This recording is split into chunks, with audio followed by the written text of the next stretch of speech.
Ahorita viene Isabel Cabellier. Isabel es fundadora de Mundo Común, también es abogada.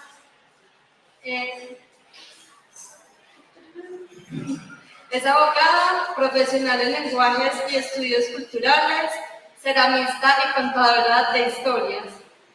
Isabel nos presentará su charla El paisaje es el reflejo de la psique, que nos va a transportar a nuevas formas de ver el mundo para las transiciones ecosociales.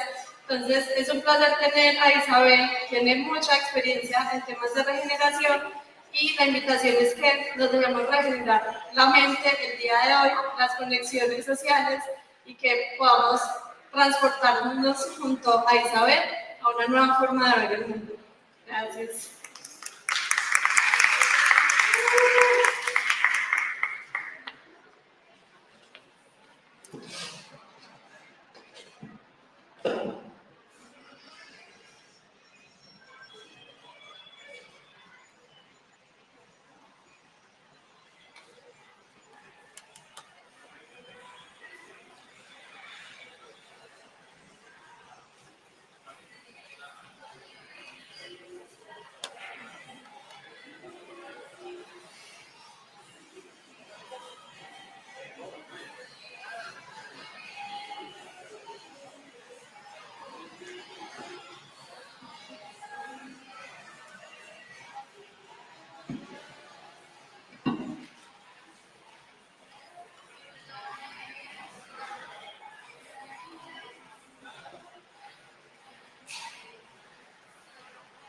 Hola, buenas tardes.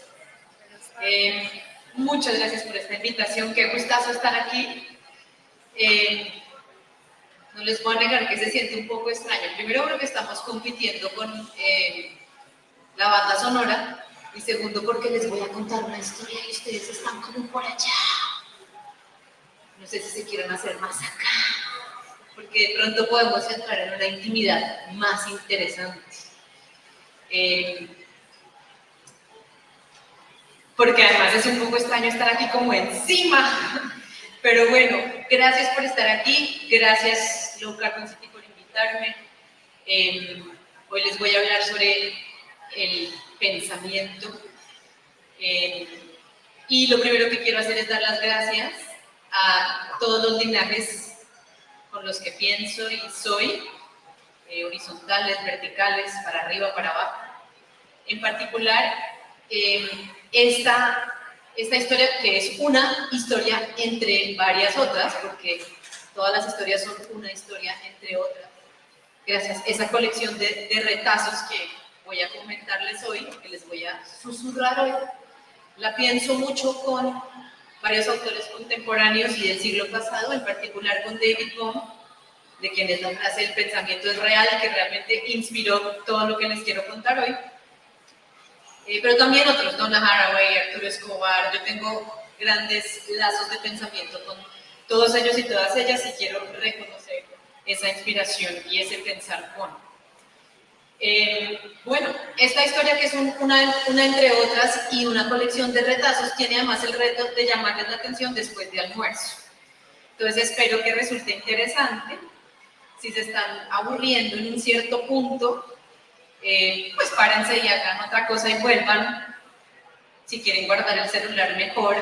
Creo que ver el celular durante tal vez es la peor de las opciones, aunque pues si lo necesitan hacer, háganlo. Pero no sobra la invitación. Bueno, entonces el paisaje es reflejo de la psique. Quise hablarles hoy de este tema porque siento que muchas veces estamos sobreenfocados en las consecuencias y no pensamos lo suficiente en las causas. Y ese es el viaje que les invito a recorrer juntas y juntos hoy. Es a ir río arriba, a pensar sobre el pensamiento. Lo primero que... A ver si esto funciona. Yes. Lo primero a lo que quiero traer nuestra atención es que creo que esto para todo el mundo ya es un lugar común, que vivimos en un sistema dominante, ubicuo, omnipresente, difícil de ver, del que a veces nos sentimos víctimas y que tiene unas cualidades bastante aterradoras, pero que de nuevo Yo hago la lista y ya suena como de perogrullo. Antropocéntrico, patriarcal, extractivo, de la separación, de la fragmentación, termina en la policrisis, etc. Ese sistema prevalente y antropocéntrico es uno entre muchos, pero definitivamente es el dominante, y tiene una cualidad muy particular, y es que pues evolucionó de un modelo de pensamiento particular, y ese es el que quiero visitar hoy. Les traje esa imagen porque me pareció una absoluta perla que encontré anoche. Esta es una caricatura del año 1906. Es una publicación de diciembre de 1906 en una revista de Londres que se llamaba The Punch. Y se llamaba Predicciones para el 1907. Lo que ocurrirá cuando el telégrafo se vuelva inalámbrico. Qué imagen tan bella, ¿no? O sea, es que es como la epítome del sistema dominante. Uno por un lado, la otra por el otro. Un sistema de comunicación que aísla la espalda al resto del mundo. Y de hecho la leyenda abajo, que no está aquí, pero pone, estas dos personas no se están comunicando entre sí. Mientras ella está recibiendo un mensaje de amor, él está revisando los resultados de las carreras de caballos. Esto es el año 1906. No hay sino que reemplazar la cajita, ¿no?, por otra que conocemos bien. Entonces, bueno, ahí está reflejado el sistema dominante en su, digamos, expresión más clásica, que tiene muchísimas otras expresiones diarias y que muchas veces pasan desapercibidas. Y el punto que quiero hacer hoy es que nos pasamos la vida tratando de responder a las consecuencias de ese sistema, ¿no? La policrisis, el cambio climático, la extinción masiva, la polarización, podemos poner mil nombres a las múltiples crisis planetarias que estamos viviendo. Y lo que termina pasando es que no nos preguntamos por las causas, y que realmente es una historia que parece ser exitosa, pero ha sido a costa de la posibilidad de continuidad de la vida. Entonces yo me pregunto ¿por qué? ¿Por qué es tan pegajoso ese sistema? ¿Por qué es tan difícil salir? ¿Por qué me atrapa tanto? ¿Por qué seguimos replicándolo? ¿Por qué yo, aunque parece que veo características que quiero cambiar, terminan imponiéndose esas características que quiero cambiar? Bueno, una posibilidad es preguntarse por el origen de esa forma de pensar. Creo que es imposible responder la pregunta por el origen de por qué empezamos a vivir así en un principio. Hay varias teorías y uno se puede preguntar por muchas hipótesis. Entre ellas, una es, creo que esto debió empezar en la era de la revolución agrícola, la primera revolución agrícola, la invención del monoteísmo, la invención de la propiedad privada, el control del humano por sobre el resto del mundo natural, que me separó en un principio.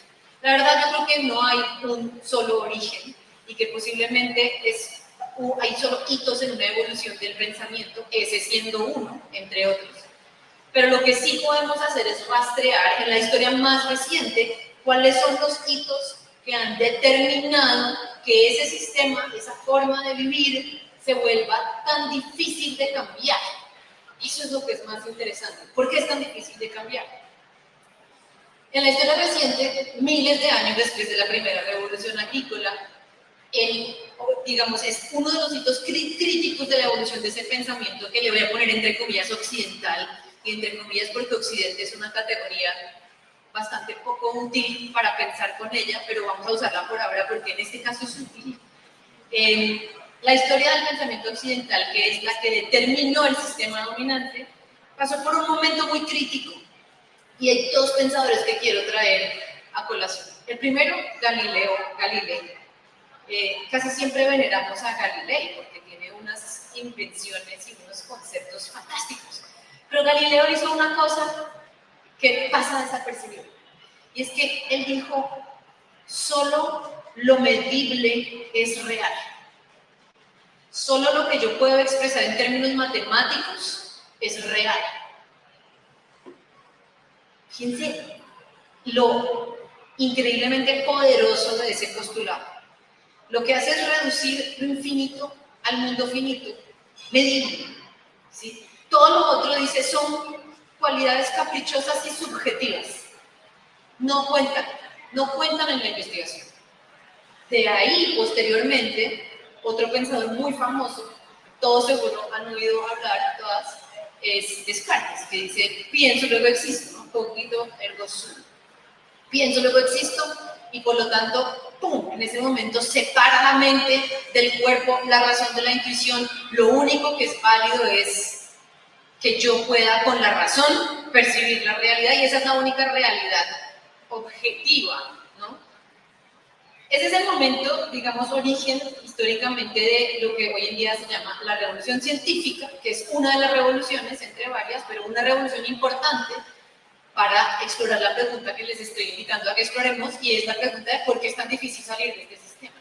La revolución científica tiene una cualidad muy peculiar, y es que, gracias a esas dos y otras postulaciones aledañas, pero esas dos como pivote, lo que hicieron fue determinar cuál es la única forma de percibir el mundo legítimo a través del método científico, un método científico que está fundamentado en la percepción racional y que además está limitado a que solamente puedo percibir, digamos, puedo registrar aquello que es medible, ¿no? Entonces el método se vuelve un método de taxonomía racional. Y básicamente lo que hace el método desde ese momento es sofisticarse enormemente a partir de un proceso en que yo, como ser humano, lo que hago es observar, clasificar, ordenar y sacar conclusiones a partir de ese proceso. Pero mi agencia está solo en el poder de clasificación y observación y medición, básicamente. Eso es súper útil. Es decir, que no lo va a creer. Tengo un micrófono resultado de eso, tenemos esto, la inteligencia artificial está determinando todo lo que va a pasar después de esto, después de que yo ya sabría por ahí. Bueno, en fin, todas esas cosas son súper útiles, ¿no? No es la ciencia nos sirve, es qué nos hizo ese pensamiento, que es la única forma posible real de acercarme a la realidad, de percepción, la única legítima es esa. Las demás son intuitivas, psicomágicas, por allá místicas, pero no son legítimas como formas de acercarme a la realidad. La consecuencia principal de eso es primero que concebimos el mundo como una máquina hipercompleja, pero como una máquina, ¿no? Es una máquina llena de sistemas que a su vez son complejos, pero que yo, en últimas, si sigo por ese tren de pensamiento, voy a poder un día terminar de clasificar y un día controlar del todo. Y si tiene algún problema, yo la puedo arreglar, ¿no?, con un pequeño retoque de alguno de los pedazos de la máquina que tal vez no está funcionando tan bien. Hay un ejemplo buenísimo del resultado de esa forma de pensar, y es el cambio climático es un problema de acumulación de gases de efecto invernadero en la atmósfera del planeta Tierra. Por lo tanto, lo que tengo que resolver es un problema aritmético, matemático. Menos cantidad de emisiones, menos acumulación de gases, resuelto el problema, sigamos al próximo. Pues sí, todo eso es verdad, pero tal vez no es la única verdad, ¿cierto? Ese solo es un síntoma del problema. Y lo que estamos haciendo es ocultar la causa, observando el mundo de esa manera. La segunda consecuencia, y la más grave de esa forma de pensar, es que ocultamos la agencia narrativa del ser humano. Es que es divina esta sátira, ¿no? Es de Goya. Es una sátira de lo humano, del burro mirando historias de burros. Lo que hace esta forma de pensar es que oculta nuestra capacidad de contar historias, porque lo que dice es, el humano lo que hace es, hay una realidad allá, objetiva, yo que soy un sujeto que piensa, que observo esa colección de objetos, la observo, la clasifico y incido sobre ella, la controlo, la domino para lograr mi bienestar, básicamente. ¿Sí? Pero de todas maneras ella está allá y mi único rol es de observar y clasificar. Es más, Yo soy parte de ese proceso, de esa máquina, ¿sí? Es decir, yo soy un ser exclusivamente biológico. Eso es una cosa que todos, es fácil de creer, ¿no? Pues sí, yo soy un ser biológico. Hasta ahora se han preguntado si ustedes son o no un ser biológico. No, es una cosa, uno le parece súper obvia, obvio, soy un ser biológico, obvio, la biología me describe, ¿no? El punto es que lo que terminamos creyendo es que somos seres exclusivamente biológicos, que nuestra forma de operar, nuestro cuerpo y todo nuestro ser, lo que es también una parte de esa colección de objetos que a su vez puedo a través del método científico observar, taxonomizar, controlar y resolver cuando tienen algún problema, arreglando el pedacito de la máquina que se dañó. Y hasta un cierto punto eso ha sido muy útil, es decir, logramos hacer cirugías de corazón abierto y salvamos miles de millones de vidas, bueno, no sé si miles de millones, pero sí millones, gracias a esos avances, y eso es fantástico. Pero lo que hace eso es que oculta nuestro poder narrativo, porque desde el punto de vista del método científico, yo no estoy contando una historia subjetiva, yo estoy procurando una observación, entre comillas, objetiva del mundo. Cuando en realidad todo eso parte de una historia, es otra historia, es una historia más. La biología reciente, y de hecho son dos biólogos chilenos los que primero proponen eso, dice, somos seres circulares, no seres exclusivamente biológicos.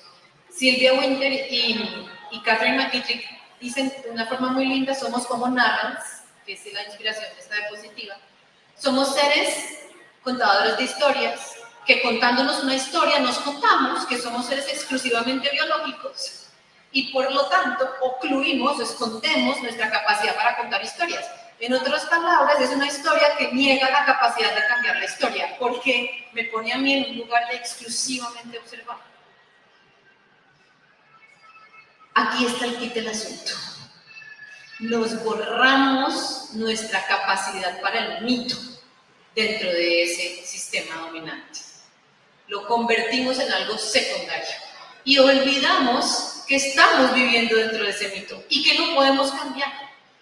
Las consecuencias de borrar la agencia para cambiar la historia son enormes. La primera, que la historia se vuelve ultrapoderosa, porque nada la puede cambiar.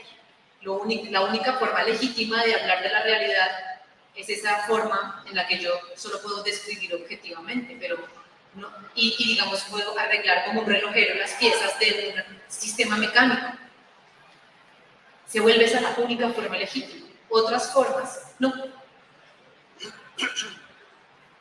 Esa consecuencia de pensarnos como seres, digamos, resultado de ese paradigma, no sé, ¿alguien puede avanzar por mí la diapositiva, por favor? ¿A dónde apunto? Nada. Bueno, pueden pasar la diapositiva, por favor. El caso es que retomo. Si pensamos bien, lo que está al origen de esta forma de pensar es comprendernos, es tener una forma de pensar que es fragmentaria, es separatista, ¿sí? Me separa a mí del resto. Yo acá en mi mente y el resto del mundo allá. Yo aquí pienso y allá el mundo existe. Yo aquí observo y clasifico y el resto allá. Aquí el humano, allá la naturaleza. Aquí el hombre, allá la mujer. Aquí los colombianos, allá los venezolanos. Aquí los que nos interesa esto y allá los que no. Aquí los convencidos, allá los que no. Acá los que piensan bien, allá los que piensan bien. Bueno, en fin, o sea, aquí el cuerpo, allá la mente. Es más, allá la razón y la mente y el cerebro, y por allá el cuerpo en las mazmorras de lo pasional, que no debería ser ni conversado. ¿Sí? Esa forma de pensar basada en el paradigma de la fragmentación no solamente tiene la cualidad de ocluir o de esconder nuestro poder narrativo, sino que realmente llegó al origen. Yo digo, la separación llegó al origen, porque está incluso presente en la forma en la que comprendemos el ser, nuestra identidad, y la forma en la que comprendemos cómo opera el pensamiento, cómo es que conocemos, ¿cierto? Ahorita acabamos de hablar del método científico y ese es un paradigma sobre el conocimiento, es qué es el conocimiento y cómo opera. Eso en la filosofía se llama epistemología, es la ciencia de comprender cómo comprendemos, cómo funciona el conocimiento. Entonces, este pensamiento fragmentario llegó a la ontología, que es la forma en la que comprendemos el ser y nuestra identidad, y a la epistemología, que es la forma en la que comprendemos cómo comprendemos. Hablemos de eso un momento. La forma en la que comprendemos el ser. Entendemos que somos individuos. Todo el mundo dice que yo soy un individuo. Pues claro, yo no soy tú. Yo soy una persona y me miro y me siento y me toco y pues no soy esa mesa. Obvio, no soy la mesa. No soy tú, no soy la silla, yo soy un individuo, no me puedes cortar por pedazos, soy individuo. Soy individuo y en ese sentido soy un fragmento, ¿sí? Soy separada del resto, pero más allá de que el ser humano sea un individuo, cuando uno piensa que esto va hasta la concepción más originaria de la forma en la que comprendemos el ser, si piensan en la evolución del pensamiento científico y de la física, la formulación del pensamiento todo es partícula. Todo en este universo es partícula, una colección de partículas, y las partículas, ustedes aprendieron todos en el colegio, no sé, el átomo, los electrones, se giran alrededor de un núcleo, y los átomos se juntan y forman moléculas, ¿no? Las partículas subatómicas, todo eso son como, uy, sí, física del colegio. Uno aprendió, el universo es una colección de partículas. Todo es partícula, es la formulación de esa ontología o de esa manera de comprender el ser. Y el derivado en la identidad de eso, lo que yo comprendo de mí misma, es soy un individuo. Listo, yo no soy tú. Eso es una forma ontológica de comprender. Y la segunda consecuencia en términos de cómo comprendo el pensamiento, y esta es la parte más interesante que inspiró esta conferencia, es que comprendemos que el conocimiento o el pensamiento, podemos equipararlos, ¿ya? Okay, gracias. También es fragmentario, pero sobre todo que su contenido está separado de su función. Entonces una cosa es lo que yo pienso, el contenido de mis pensamientos, y otra cosa, para qué me sirve el pensamiento, y de hecho, al separar el contenido de la función, ya voy a explicar esto, del pensamiento, lo que hago es anular su capacidad, la capacidad del pensamiento de impactar la realidad. Lo explico. En esta forma de pensar, digamos, clásica, occidental, dominante, en la que todos estamos inmersos, de la que todos somos hijos, que estamos tratando de cambiar, dice, el pensamiento es una cosa vaporosa, etérea, por acá, está en la mente. Si yo tengo una idea, mi idea está por acá. O sea, está, no sé, está en la cabeza, está en algún lugar mío interno, pero si yo tengo una percepción y una idea, puede tener un contenido real o irreal, yo me puedo imaginar cosas. Y eso, per se, según esta forma de pensar, no tiene un impacto en la realidad material, simplemente es una idea que no tiene sustancia, ¿cierto? En otras palabras, el contenido del pensamiento es etéreo, vaporoso, no sustantivo, puede ser real o irreal. De hecho, si es real es porque estoy en el lugar de la ciencia de los hechos, y estoy describiendo una realidad objetiva. La función del pensamiento, pues puede ser la función de luego analizar esas ideas un poco vaporosas, y hay otra cosa por allá aparte, separada, fragmentada, que es la acción, ¿no? La implementación, hacer los hechos realidad, construir el mundo material, está por allá, en otro lugar. La fragmentación del contenido de la función del pensamiento es una ruptura epistemológica que vacía la función del pensamiento de su poder creador del mundo. Porque en el fondo, lo que hace con decir eso, esto solo está en la mente, es que despoja el pensamiento de su impacto, pero sobre todo sujeta esa función al contenido, que yo pienso es real o es irreal, y lo que hace es que, en el fondo, anula la verdadera función del pensamiento, que, y esto lo dice David Bohm, es muy interesante, David Bohm, que les mencioné al principio, es un físico cuántico que ya murió desde el siglo XX, discípulo de Einstein, dice, la función del pensamiento realmente son tres. Primero, genera reacciones automáticas, psicológicas, emocionales y fisiológicas. Aunque lo que estés pensando en su contenido sea irreal, la reacción es real, es en el sistema nervioso. Segundo, la función del pensamiento es darle forma y sentido a la realidad percibida. ¿Sí? Le doy forma a mi realidad a partir del pensamiento. Y tercero, engendra la motivación para la acción. Y cuando uno se da cuenta de que esa función siempre es real, ¿sí? No hay función irreal del pensamiento, aunque la idea no sea fáctica, siempre tiene una reacción automática, siempre motiva la acción. Entonces me doy cuenta que al separar la función del contenido, lo que estoy haciendo es quitarle, o sea, como si estuviera anulando la función. Les voy a poner un ejemplo sencillo. Supongamos un pensamiento cualquiera.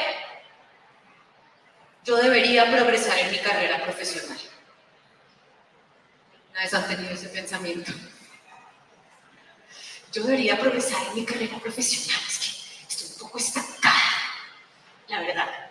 No, es que sí, últimamente no he recibido tantos likes o, uy, este post, me gasté todo este tiempo y nadie se lo leyó. ¿No? Ejemplos de pensamientos. O, por ejemplo, uy, no, esa gente de Venezuela, sí, típico de los venezolanos. O, uy, típico de los países. Uy, ese, típico de los rolos. ¿Sí? Pensamientos que uno dice, pues, están en la mente. Pero en el fondo, ese tipo de pensamientos que parecen así de chiquitos, río abajo, engendran, motivan la acción. El primero que les di, los demás pues ya podemos hacernos el libro de ahí hasta casa, pero sí, nos salimos en casa, pero el primero es muy sencillo. Yo debería progresar en mi carrera profesional. Piensen ¿qué engendra eso? O sea, crea una realidad para usted en su vida hoy. ¿Sí? Hoy, mañana, pasado mañana. Entonces, la función del pensamiento siempre es real. Lo otro que pasa es que cuando juntamos la concepción del ser, o sea, soy un individuo, ¿sí? Todo es particular, soy un individuo, con la concepción de cómo conocemos o qué es el pensamiento, si junto las dos, ocurre lo siguiente, y es que pienso que el pensamiento es mío, ¿sí? Mis pensamientos son míos. Yo pensé eso, yo, para mis adentros, ¿no? Y en realidad, pónganse a pensar la naturaleza del pensamiento. David Bohm dice, usted cree que el pensamiento es suyo, pero realmente, todas las ideas que usted tiene, las ha recibido de alguien más, desde que nació. Usted recibió una idea, la cogió, le gustó, no le gustó, la desechó, la transformó con otra idea que recibió, le gustó su resultado, no le gustó, lo desechó. En el fondo, el conocimiento viaja a través de nosotros, ¿sí? En el fondo, las ideas viajan a través de los humanos, básicamente, entre otras, diría yo, pero bueno, después hablamos de eso. El pensamiento no es individual. Cuando yo junto esas dos cosas, epistemología y ontología de la separación, claro, el pensamiento es individual, es solo mío, pero cuando yo me doy cuenta que el pensamiento realmente lo que hace es viajar de una persona a otra, replicarse de una persona a otra, pues la cosa cambia, ¿no? Se da uno cuenta que la naturaleza del pensamiento es colectiva, pero no solo eso, sino que en ese acto de réplica, lo que el pensamiento hace es casi que, es como si el pensamiento fuera un ser, como si el conocimiento fuera un ser, hagan de cuenta, que se conoce a sí mismo. Y además, no es consciente en este paradigma de que se conoce a sí mismo de formas equivocadas, porque es un ser que se ha ido replicando, diciendo, contándose la historia de que no podemos cambiar la historia, por ejemplo. Contándose la historia de que hay una fragmentación original, contándose la historia de que todo es particular. Y viaja, la historia viaja. Y no solamente la historia viaja, las consecuencias de ese conociéndose a sí mismo de esa manera, a través suyo, y suyo, y suyo, y suyo, y suyo, y suyo, y suyo, las consecuencias viajan, se replican y crean, engendran paradigmas civilizatorios en los que estamos hoy en día inmersos. Es decir, el pensamiento realmente funciona como un virus, ¿sí? ¿Qué va a pasar? Nos antecede, no es consecuencia de su mente. Eso es o sea, darse cuenta de esto es fantástico. No, yo me di cuenta de esto y dije, uff, ya, estamos salvados, ¿no? Pero un poquito sí, porque realmente es como poder de repente sacarse de sí mismo y observarse, ¿no? David Bohm, aunque les dije que pienso mucho para hoy, tiene una analogía muy bella a propósito de esa réplica. Dice, piensen en un río, ¿sí? Un río cualquiera que está siendo contaminado en su lugar de nacimiento. Puro nacimiento. Y ahora piensen en gente río abajo, ¿sí? Que recibe todo ese mugre y es como, lo quiero limpiar ya. Lo quiero limpiar y empieza a tratar de limpiarlo, pero al limpiarlo lo que está haciendo es repetir el mismo acto de polución con otros tipos de polución un poquito modificada, por un lado, pero por otro, es que uno creería que ese acto de polución del origen, ¿sí? De la fuente, del nacimiento del río, ocurrió como en un pasado, ¿sí? Es como, sí, unos humanos por allá en la revolución agrícola, un día pensaron que era mejor tener propiedad privada y de ahí para acá todo estuvo mal. No, seguimos contaminando la fuente de forma constante, ¿sí? El proceso de contaminación de la fuente, del nacimiento del río, de la cabecera, es ahora, y ahora, y ahora, y ahora, y ahora, y ahora. Entonces no importa cuánto tratemos de limpiar aguas abajo, porque la contaminación del nacimiento es constante. Y ese, para mí, es la metáfora perfecta del problema del calentamiento global, que le vamos a llamar por su nombre, calentamiento global. ¿Sí? Empecemos por ahí. Se está calentando el planeta. También podemos hablar del café sobre por qué usar esa expresión y no la otra. La urgencia climática que tenemos ahora y la forma que tenemos de responder a ella, la forma de describir ese problema como algo mecánico y la forma de responder a ese problema y a tantos otros, tratando de limpiar el río aguas abajo, va a ser inútil si no voy a entender que el nacimiento del río está siendo contaminado constantemente ahora. Pero hay algo aún peor. Y es que cuando uno se da cuenta de esto, si el conocimiento se conoce a sí mismo equivocadamente a través suyo, es que cada quien es responsable de estar en ese nacimiento echándole mugre al río, ¿sí? Casi que en el fondo estamos atrapados, la separación llegó al origen y estamos, bueno, me faltó esto, tomó forma el mundo de esa manera porque el paradigma se empezó a replicar como acabo de explicar. Y estamos atrapados porque terminamos volcando todos nuestros esfuerzos a limpiar el río aguas abajo y olvidando lo que está pasando aguas arriba, básicamente.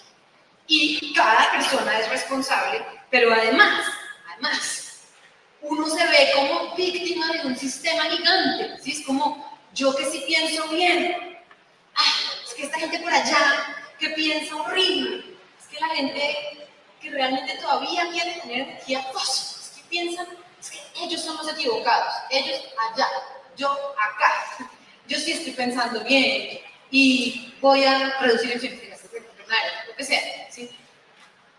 Lo que hace esto es olvidarse que nosotros somos víctimas del sistema, sí, y a la misma vez somos el sistema. Somos el mecanismo de réplica del propio sistema, nosotros mismos.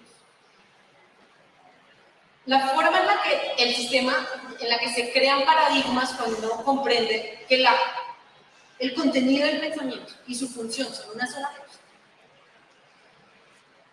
nos damos cuenta que tiene dos procesos.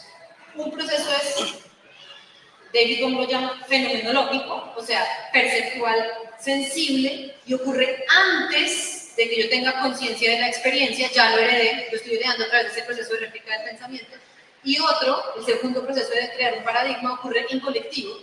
Esto es lo mismo que acabamos de hablar, formulado en términos de paradigma, a partir de la meticulosa recopilación de datos que luego analizamos de forma consensual. Y así se van creando paradigmas que no son otra cosa que ejemplos típicos que uso después para pensar. Ese es el paradigma de la fragmentación. lo uso para pensar todo es partícula, lo uso para pensar todo.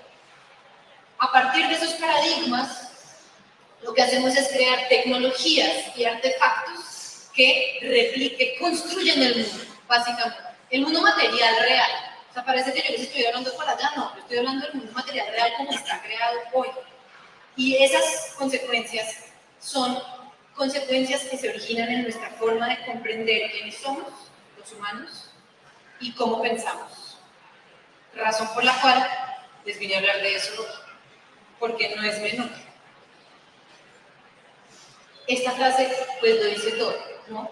¿Qué valor tienen los llamados a la acción política, a la acción económica o social, cuando no estamos prestando atención debida a que hacemos parte de ese problema? Porque nuestras mentes están en caos, y están en caos contemplando todo, inclusive nosotros mismos, de una forma fragmentaria. Es imposible, no vamos a poder salir de acá hasta que no observemos esta situación. Yo uso a veces una analogía que también la traigo de un filósofo inglés que se llama Timothy Morton. Él dice, lo que pasa cuando uno toma conciencia de esto es como una especie de película de cine noir.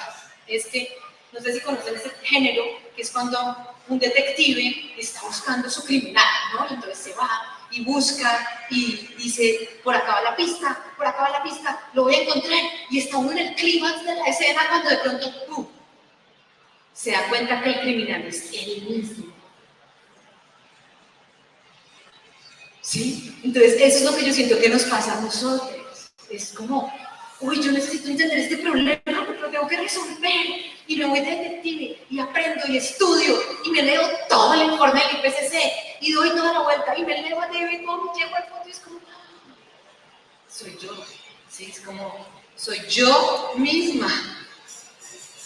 Pero este cine no es doble, porque cuando uno se da cuenta que además los humanos tenemos poder narrativo, si tenemos el poder de crear el mito dentro del cual vivimos, es doble. El detective se da cuenta que es a su vez el narrador. Sí, es como un giro extraño, espectacularmente trágico y bello, ¿no? Eso nos hace ver que en el fondo lo que está pasando es que sí, somos nuestras propias víctimas, sí, somos víctimas del sistema. Hay un sistema colectivo que nos impone una cosa así, hay un pensamiento que se conoce a sí mismo, que se replica a través de mí, y yo soy parte de eso. Y las dos cosas están pasando al mismo tiempo. Al mismo tiempo. Titilamos todo el tiempo, ¿sí? No sé si ustedes han oído de esos experimentos de la física cuántica en la que las partículas aparecen al momento en que las observan. Eso es fantásticamente interesante. Bueno, titilamos, ¿sí? Somos la víctima y somos el victimario al mismo tiempo. Quiere decir que hay una ley muy famosa, que seguro todos la conocen, de nuestro sistema de pensamiento cartesiano occidental, y es la no contradicción, la ley de la no contradicción, ¿sí? Yo no puedo ser yo y ser tú al mismo tiempo, ¿sí? Yo no puedo ser mesa y ser humano al mismo tiempo. Es la ley de la no contradicción. Yo no puedo ser no y ser sí. Eso no puede ser. Bueno, sí puede ser. Estamos desafiando la ley de la no contradicción al entender que sí, que contenemos realidades que son ambas cosas a la vez, ¿sí? Que adentro es afuera y afuera es adentro a la misma vez. ¿Qué pasa entonces cuando uno se da cuenta de eso y piensa, pues yo tengo que hacer algo al respecto? Básicamente lo único que nos va a permitir salir de aquí es volver a tener el patrón.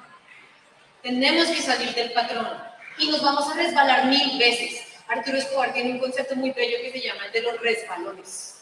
Dice, somos hijos de ese paradigma, pensamos así, crecimos así, nos educamos así, organizamos nuestra percepción del mundo dentro del sistema de pensamiento de la fragmentación.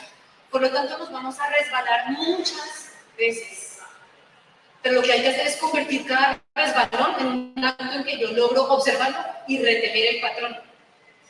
Y retener el patrón implica, ¿se acuerdan que les dije que ese sistema tiene consecuencias en cómo comprendemos el ser, la ontología, y cómo comprendemos el pensar o la forma de conocer la epistemología? Pues tenemos que retener el patrón en ambos lugares. Tenemos que retener el patrón en cómo nos comprendemos y dejar de pensar que somos individuos, ¿sí? Tal vez no somos individuos. La biología, ya ni tan reciente, habla de más bien de holobiontes, de seres de múltiples, ¿sí? De humanos que contenemos bueno, no sé si infinita, pero trillones de seres a nuestro interior que son yo misma. Las bacterias de mi pestaña, que además tenemos, hace poquito hablé con un biólogo mexicano que me decía, creo que 9, hay 9 tipos de ácaros endémicos del rostro humano, solo viven en el rostro humano. Y por otro lado, el otro día leí, ¿realmente usted le atrae a alguien si es cuestión de su microbiota? O sea, las bacterias de su intestino deciden por usted si le gusta la del lado o el del lado. De pronto no somos individuos, y de pronto yo sí puedo ser yo y ser tú a la misma vez. Sobre ser yo y ser tú se pueden leer un filósofo alemán de principios del siglo XX muy interesante que se llama Martin Buber, que tiene un libro que se llama Yo y tú. Gente ya hace 100 y pico de años que ya estaba escribiendo esto. Sí puedo ser a la misma vez. Y en realidad lo que me constituye no es mis partículas, sino la red de relaciones en la que habito. Y mi forma de pensar, en vez de ser fragmentaria, puede ser tentacular. Me quedan como 20 minutos desde que empecé. Voy a tratar de terminar pronto para que podamos tener preguntas y respuestas. Que no chévere. En este mundo, ¿sí? ¿Qué pasa cuando las ciencias ya no pueden pensar con las categorías viejas? La categoría vieja es el individuo en un contexto, ¿sí? La categoría vieja es yo puedo separar. Si la biología ya no puede pensar así, si la filosofía ya no puede pensar así, si yo le quito a la ciencia esa noción para pensar con ella, ¿qué resulta? Esa es la pregunta que se hace Donna Haraway, que responde muy bellamente en su libro Quedarse con el problema. Yo le quito a la ciencia esa categoría, ¿qué resulta? Ella dice, bueno, pues resulta una era que no se puede llamar el antropoceno, que nace dentro del antropoceno. Esa es la pregunta. ¿Qué están haciendo hoy aquí, mientras vamos al nacimiento del río? Nos observamos allí y nos damos cuenta que nosotros estamos creando la era que emerge dentro del antropoceno, en la que ya no podemos hablar de antropoceno, en la que nuestro pensamiento es tentacular, dice Donna Haraway. Tentáculo viene del latín tentaculum, que viene de tentare. Tentaculum es cosa que puede sentir, un pensamiento que puede sentir. Tentáculo. Y tentare quiere decir probar, intentar, especular. La ciencia ficción se vuelve tan importante como la ciencia hecho, porque la ciencia ficción es el lugar donde yo reconstruyo el mito, donde me logro reinventar cómo es que soy, qué es lo humano. Y la creación realmente comprendemos que pensar es crear. Eso es fantástico. Cada pensamiento que usted tiene es una creación y además está creando en relación con, no solo con los trillones de bacterias de su propio ser, que probablemente están pensando con o por usted, o son lo que piensan realmente, sino que está pensando con el resto de seres, que ya no es una colección de objetos, ¿sí? En el mundo fragmentario, sino una comunión de sujetos, dice Thomas Berry. ¿Cómo pienso con el resto del mundo vivo? Esa es la especulación a la que estamos llamadas hoy. Ese es el tipo de forma de crear que estamos queriendo lograr. Y la verdad es que uno cree que todo esto que acabo de decir es como, no sé, el otro día yo mandé un escrito mío y me dijeron, ¡ay, qué belleza! Filosofía pura. Y yo dije, no, pues fracasé, porque... Mentira, no, sí, pero no, porque las consecuencias de todo lo que acabo de hablar O sea, les estoy hablando de cosas muy materiales, muy reales, muy de su diario, ¿sí? Porque en realidad lo que estamos pasando sí es una crisis, y sí es una crisis energética, pero no es una crisis energética de cuánto carbón o no, eso también. Esa es una consecuencia por allá, cuando el río va a desembocar al mar, por allá. La crisis energética es la crisis del patrón de dedicación de energía humana que surge del patrón de dedicación de atención humana. ¿A qué le estoy prestando mi atención? ¿Qué tal esa forma tan linda del español? Le presto mi atención. ¿Se acuerdan? El conocimiento se conoce a sí mismo. Es como si yo le presto mi atención al conocimiento para que se conozca a sí mismo. ¿A qué se la presto? Porque cada vez que una imagen, que una historia, que una noticia llega a sus ojos, usted le está prestando la atención a ese lugar en la conciencia colectiva, no solo la suya. Es que no existe tal cosa como una conciencia separada. Bien, listo.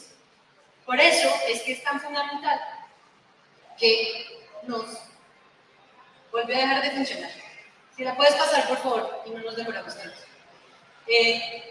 Necesitamos recuperar nuestro poder creador en ese lugar. Es un lugar muy íntimo, muy diario, muy matérico y muy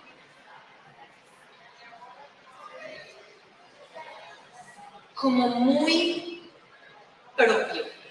Pero fíjense que yo les hablaba de titilar, ¿sí? Yo soy yo y soy tú a la misma vez. Entonces tampoco, ojo, esto no lo puede uno hacer caer en una falacia que es la falacia de decir todo se va a resolver si me siento a meditar y ya, hay que sentarse a meditar. Por supuesto que sí, pero eso no quiere decir que eso es lo único que hay que hacer, ¿sí? Eso quiere decir que hay que observar cada patrón de acción, porque volver a separar eso y decir, ah, sí, listo, tranquilo, mi acción interna ya lo es todo, es otra vez la falacia dualista, es otra vez del adentro y el afuera. En realidad el adentro y el afuera son una misma cosa, que el adentro y el afuera, o por cierto, que lo abstracto y lo concreto sean cosas distintas, es producto del pensamiento occidental fragmentario. Es un dualismo. Lo abstracto, ustedes creen que todo lo que, tal vez, que todo lo que yo les estoy hablando es súper abstracto, pues no, es súper concreto. Tiene que ver con qué está viendo usted en su celular hoy, ayer, mañana, ¿sí? Y como eso es así, yo lo último que voy a hacer es leerles un regalo que nunca he leído en público, que nunca ha sido publicado y que tiene que ver con el acto de crear, porque ese es el meollo del asunto. Estamos creando el mundo, estamos creando el mundo. Se llama Creo. Creo. La divinidad con cada movimiento sutil de las yemas de mis dedos. Creo en, con ella, con cada célula y cada respiración mitocondrial. En cada una de ellas se exhala y se crea. Creo cada universo, cada multitud de universos, y en ellas creo en mí. Creo en cada circunferencia perfecta del hormiguero, la creo con cada granito de arena fina que rueda por mis patas milenarias delgadas, terrestres. Creo en la noche oscura, creo su adentro protector, creo junto con ella el dolor, en el dolor, que nos embarga sin motivo en días de soles calcinantes. Creo la luz, toda ella, y su propio infinito prisma de color. La creo, le creo, cada vez que abro los párpados y se apresura adentro sin reparos, sin apuro colma el mundo con su brillo irresistible, y cada vez que los cierro y estalla en mil motivos cósmicos en movimiento. Creo en el ritmo del canto propio de cada pájaro, de cada mañana, en cada rincón de este mundo nuestro, en el que aún hay pájaros que cantan. Creo lo inefable, lo increíble, lo inimaginable. Imagino lo misterioso, lo mágico, lo creo lo insondable, lo incierto, lo eterno, lo creo. Y allí me hundo sin fin. Lo creo. y de allí nazco y nace todo. Creando existo y creo creyendo, creo y soy la propia poesía del existir. Aquí, siendo, creo el amor que somos, que creas, que crees, que hemos sido siempre, que sigue siendo, mientras crea, que crea, mientras crea, que crea. Creo que no nos quedan tantos minutos para las preguntas, pero en verdad a mí me dijeron 1 hora y quedan 10 minutos de la hora. Así que podemos hacer preguntas.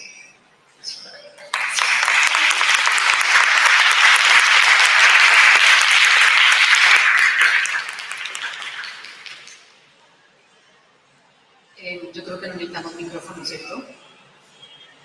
¿Alguien tiene alguna pregunta?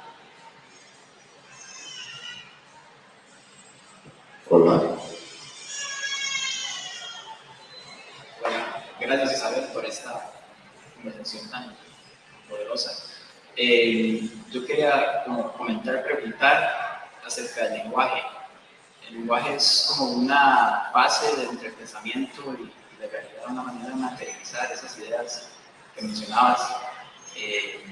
Para algunos, digamos, no sé qué es antes, el pensamiento, el lenguaje. Pues, hay una frase que me recordó escucharte, que es la de Chomsky, que dice que pensar en una idea sin lenguaje es súper difícil, no sé si existe.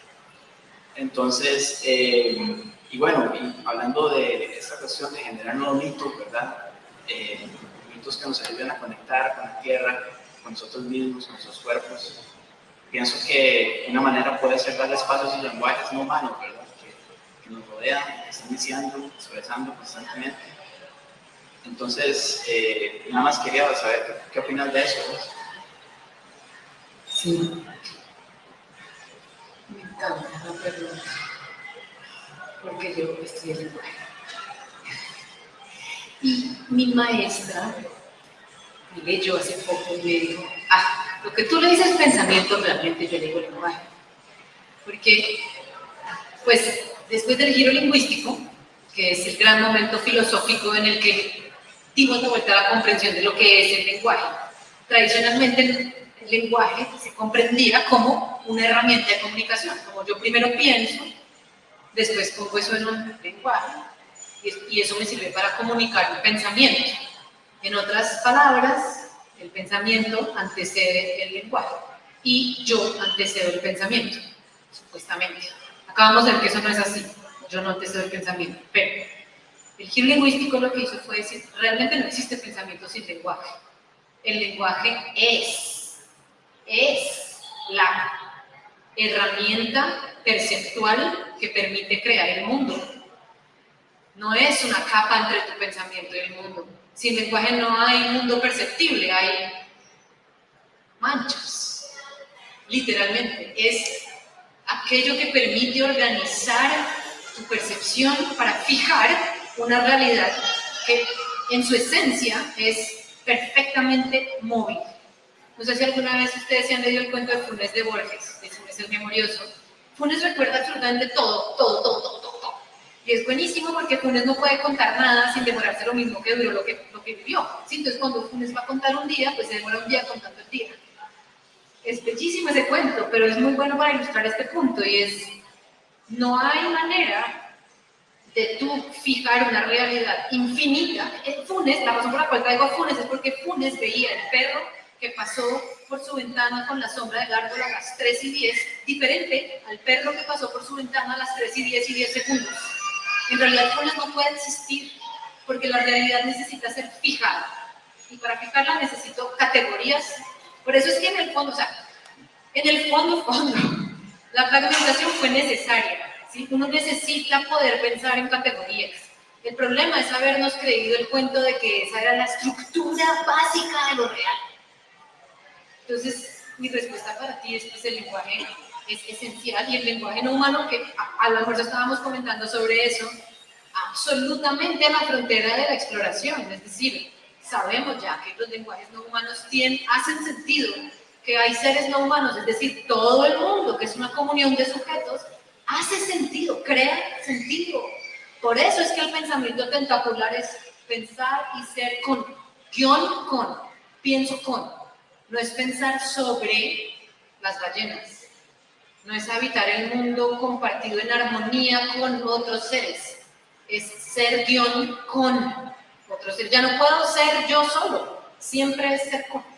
Y por eso, fíjate, guión con cambia todo, cambia toda la percepción. Así que gracias, en realidad uno podría reemplazar pensamiento por lenguaje, sabiendo además que aquello que está fuera del lenguaje, lo inefable, lo inacible, solo accesible a través de la experiencia mística, en David Bohm sería lo que él dice el orden implicado. Si alguien es así, geek, y le encanta esto, podemos hablar del orden implicado. David Bohm lo que dice es que la existencia titila, ¿sí?, entre un orden implícito, que es como el todo, la conciencia, Dios, el ser, lo que le quieran llamar, no tiene nombre, está más allá del lenguaje.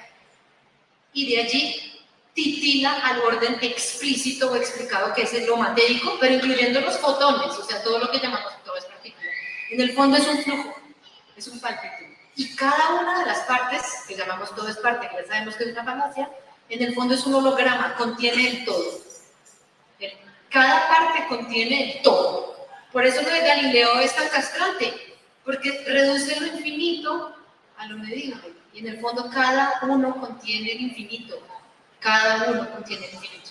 Hay una escritora muy chévere que escribe un libro que se llama Punk Science y dice que en realidad el universo es un fractal de hoyos negros y nosotros somos lo mismo. Los hoyos negros son un horizonte de percepción. Desde ahí está, básicamente, si uno une eso con David Bohm, lo que está pasando es que ahí es el lugar donde del orden implícito al orden explicado estamos filando. Hola, yo por aquí tenía otra pregunta. Isabel, ¿es posible escapar o romper esa contradicción de la que tú hablas? Sí, claro que es posible. Estamos haciendo, es necesario y empieza por cada uno, pero sigue, o sea, es de cada uno y es de todos a la misma vez. Por eso yo decía que el primer acto es íntimo, ¿sí? No es el único, pero tomar una decisión sobre a qué le estoy prestando mi atención es revolucionario. Decidir cuántas horas le dedico mi atención y cuál es la cualidad de mi atención es un acto revolucionario. Porque lo que pasa ahora es que el mundo es un ruido enorme, infinito, de guerra por la atención. Por eso el problema principal de este mundo es el ruido, porque lo que hay es una guerra por la atención. Entonces, cuando yo estoy poniendo mi atención a otra cosa, lo que estoy haciendo es caer de nuevo, resbalarme al sistema y prestarle mi atención a todo lo que no quiero que siga pasando. Entonces, lo que yo puedo hacer es muy grande. Tengo el poder de dedicar mi atención a otro lugar. Tengo el poder de dedicar la atención que le dedico a lo sagrado, a aquello que yo quiero hacer florecer. Y parece que eso fuera menor, pero es grandísimo. Y a nivel colectivo, tengo el poder de definir cada diseño literal y de instigar cada acción desde un pensamiento que ya no está en la fragmentación, sino en el interset, que ya no está en la abstracción, sino en la reciprocidad y el cuidado. Si el cuidado y la reciprocidad se vuelven la forma de pensar y actuar, porque pensar y actuar es lo mismo, estamos rompiendo ese patrón. Pero voy a reformular, no se puede romper la contradicción, porque la contradicción es esencial a la realidad. Vivimos en un mundo, en una realidad contradictoria y paradójica, y esa es su belleza.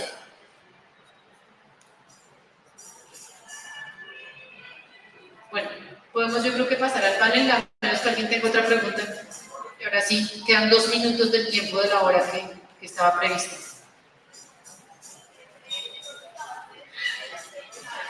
Pon el micrófono porque todo se escucha. Lo que acabas de decir de empezar a actuar es lo mismo. Pues ahora hablaba como de eso que nos lleva al actuar, eso que esa chispa que nos mueve. Entonces ahí fue ¿cómo es lo mismo si yo lo pienso que otra cosa es llevarlo a la acción? Pero no sé a qué te refieres.